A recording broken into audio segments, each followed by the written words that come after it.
Hello, Joe. Let's read a given question. The question says a thin uniform wire AB of length 1 meter and unknown resistance X and a resistance of 12 ohm are connected by thick conducting strips as shown in the figure. A battery and a galvanometer with a sliding jockey connected to it are also available. Connections are to be made to measure the unknown resistance X using the principle of Wheatstone bridge.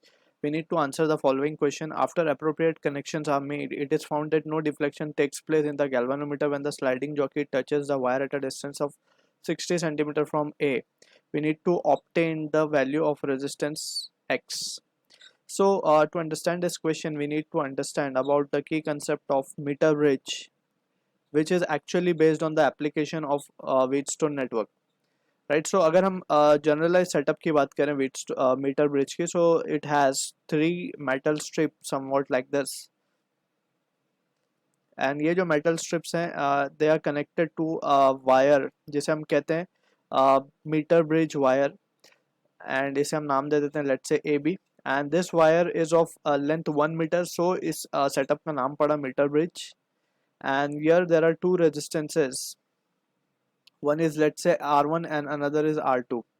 एक resistance इसमें variable होता है, तो let's say हमने R2 को मान लिया. अब यहाँ पे this is connected across a battery through a key के, और ये बैटरी सोर्स से कनेक्टेड है, and from this we have a rheostat connected to change the resistance of the wire. ठीक है. अब यहाँ से ऑल्सो वी कैन सी के एक galvanometer is connected through a jockey J, right. अब ये जॉकी बेसिकली क्या करता है, इस वायर के ऊपर it tries to find the null point where galvanometer shows zero deflection. So in that situation we can see under balance condition, we can say under balance condition we have already studied, just we are summarizing it. Under balance condition Wheatstone network के हिसाब से we can see R1 upon R2 will be equals to, अब let's say ये जो point मिला है हमें जहाँ पे गैल्वेनोमीटर नल डिफ्लेक्शन शो कर रहा है इस C. So in that situation अगर हम मान ले ये लेंथ हमारी है L1, सो बची हुई लेंथ को हम कहेंगे it will be 100 centimetre minus of L1, right. So this is what we can see. So यहाँ पे हम रेजिस्टेंस ऑफ AC को क्या लिख पाएंगे, sigma into L1, where sigma is resistance per unit length, and यहाँ पे हम लिख देंगे L2. So this can be now also written as L1 upon 100 minus L1 भी लिखा जा सकता है इसको, या फिर L1 को हम लिख सकते हैं 100 minus L2. Anyways we can write the values and we can have this relations, right. So this is how we can describe the meter bridge setup.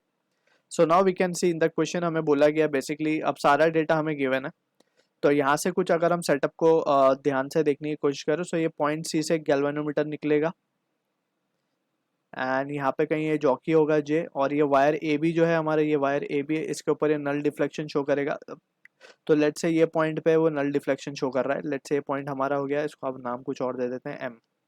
ठीक है. और ये डिस्टेंस हमें गिवन है, ये कितना गिवन है 60 centimetre as per the question, right. So अब हमें just we have to substitute the value and we can have the value answer to the question. So from the figure हम क्या लिख सकते हैं, we can write this value as to be 12 upon X, क्योंकि हम देख सकते हैं हमें इस फिगर से इसको मैप करके accordingly we have to write the values. 12 is connected to terminal A, so we are writing 12 upon X will be equals to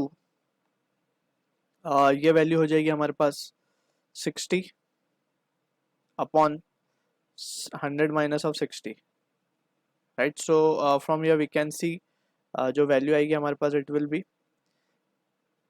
X की वैल्यू जो आ जाएगी वो आ जाएगी 12 into 4/6 यानी कि 2/3, and this value will be equals to 8 ohms. So this is the value of X we are getting for this question. I hope you understood the solution. All the best.